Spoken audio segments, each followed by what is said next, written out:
Selamat datang di Kalosa Gadget.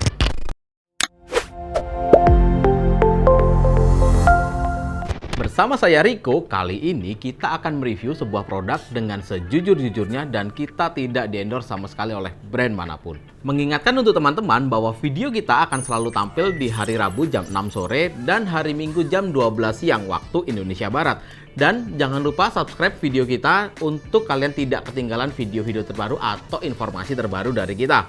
Oke, kita akan masuk ke pembahasan laptop kali ini, dan laptop kali ini kita akan membahas sebenarnya sudah cukup lama keluar di tahun 2020, tapi mereka memperbarui spesifikasinya dan kita belum pernah juga mereview Intel Core i3 generasi ke-11 atau Tiger Lake.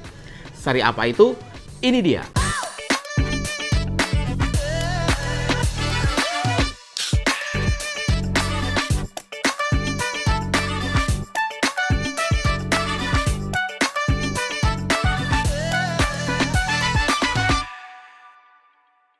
Ini adalah Asus K413EA yang menggunakan Intel Core i3 generasi ke-11 1115G4, 2 core 4 thread dengan 10 nanometer Superfin teknologi.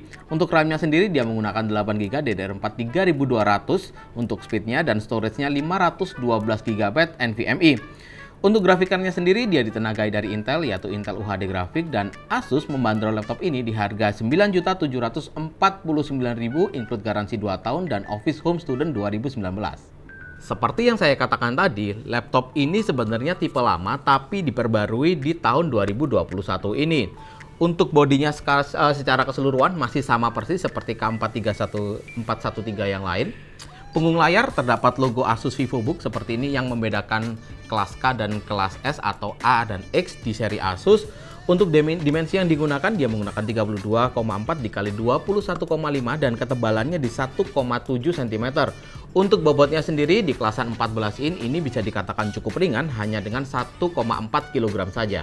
Nilai jual utama dari Asus K413 ini berada di bagian desain bodinya. Memang Asus mengeset tipe ini untuk menjangkau pasar yang mengejar kemewahan, misal seperti ZenBook atau segala macam dengan budget yang jauh lebih terjangkau. Kemewahannya sendiri ditunjukkan dia menggunakan 84% screen to body ratio, artinya di keempat sisinya dia mulai buat tipis. Untuk di atas terdapat webcam dengan kualitas yang sangat-sangat baik dengan resolusi HD dan 30 frame per second. Untuk layarnya, ini yang sangat mengejutkan. Untuk budget di bawah 10 juta, dia sudah menggunakan 14 in anti-glare Full HD IPS level dengan 100% sRGB dan 250 nit. Jadi laptop ini tidak hanya nyaman untuk kalian pakai mengerjakan sesuatu office atau segala macamnya, tapi juga sangat nyaman untuk kalian para fotografer yang membutuhkan kualitas atau akurasi warna yang baik atau videografer untuk editing ringan. Turun ke bagian bawah, agak disayangkan laptop ini memiliki tombol power yang menjadi satu dengan keyboardnya, dan keyboardnya sendiri tidak memiliki backlit, tapi untuk feel-nya bisa dikatakan ini sangat-sangat enak, walaupun untuk finishing keyboardnya sendiri agak sedikit licin. Dia memiliki key travel 1,4 mm dan jarak antar key-nya juga sangat pas, apalagi jika kalian sering menggunakan Office, page up page down-nya dia gunakan di satu baris key di sebelah kanan. Untuk touchpad-nya, dia memiliki ukuran yang tidak terlalu besar, dia center terhadap body, dan dia didukung oleh Windows Precision Driver serta Palm Technology Rejection. Di bagian pojok kanan atas masih terdapat fingerprint sensor untuk akses login dan mendukung Windows Hello kalian. Beralih ke bagian portnya, dan portnya sendiri cukup menyenangkan karena Asus memberikan port USB Type-A cukup banyak di bagian kanan dan kiri. Di bagian kanan terdapat 2 buah port USB Type-A 2.0 dan micro SD reader. Di bagian kirinya terdapat DC-in, HDMI, USB Type-A 3.2 Gen 1, USB Type-C 3.2 Gen 1, dan combo jack audio. Untuk pengaturan performance-nya, kalian dapat menggunakan shortcut dari function dan F-key, atau kalian dapat atur menggunakan software My Asus. Tidak hanya itu, software My Asus dapat kalian gunakan untuk mengatur hardware diagnostik, kualitas layar, audio, dan mikrofon, atau lain sebagainya. Sekarang kita akan tes laptop ini menggunakan mode performance. Yang penasaran? Sekarang mari kita akan cek. Untuk pengujian pertama kita menggunakan Crystal Diskmark untuk uji SSD-nya, dan SSD yang kita dapatkan bermerek Intel dengan speed 1861 untuk read-nya dan 968 untuk write-nya. Pengujian selanjutnya kita menggunakan simulasi desain Adobe Premiere Pro 2020 video 4K 1 menit cut to cut kita mendapatkan waktu 2 menit 10 detik dan ini cukup cepat untuk kelasan Intel Core i3 atau kelasan laptop di bawah 10 juta.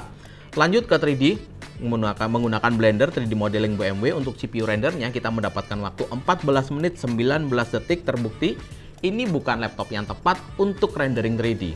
Lanjut ke pengujian sintetisnya, kita menggunakan Cinebench R15 dan R20. Untuk R15 kita mendapatkan skor di 500 CB, untuk R20 single core performance di 511 poin dan multicore-nya kita mendapatkan skor yang cukup tinggi untuk kelasan Intel Core i3 dengan skor 1277 poin dan kita looping 10 kali untuk kita cek konsistensinya dan rata-rata kita mendapatkan skor di 1271 poin. Lanjut ke pengujian gamingnya, kita menggunakan 3D Mark Firestrak untuk pengujian pertama dan hasilnya kita mendapatkan skor yang sebenarnya cukup memuaskan di 1948 dan laptop ini lolos uji stress test dengan skor yang benar-benar memuaskan dengan 99% dan suhu tertinggi di 80 derajat Celcius tapi rata-rata di 69 derajat Celcius saja. Dan berikut adalah skor Firestrak dari tipe-tipe laptop yang setara dengan laptop ini yang sudah pernah kita review.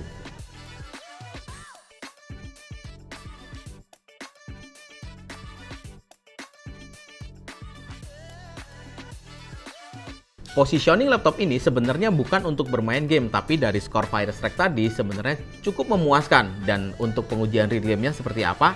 Ini dia. Untuk game yang pertama, kita menggunakan Dota 2 dengan setting resolusi Full HD dan rata kanan, serta full render. Kita mendapatkan 30 frame per second. Kita akan ubah settingannya ke mode yang lebih di bawahnya, seperti ini. Saat kita ubah settingannya ke Full HD dan rata kiri tapi tetap full render, kita masih mendapatkan kurang lebih sekitar 80 hingga 90 frame per second. Untuk kualitas suaranya sendiri sangat memuaskan untuk kelasan laptop di bawah 10 juta karena memang dia sudah disertifikasi oleh Harman Kardon. Game selanjutnya kita menggunakan CSGO dengan setting resolusi Full HD dan grafik kita buat high, kita mendapatkan rata-rata di 20 hingga 25 frame per second saja. Tidak terlalu nyaman untuk dimainkan, kita akan turunkan hingga mendapatkan setting yang lebih baik.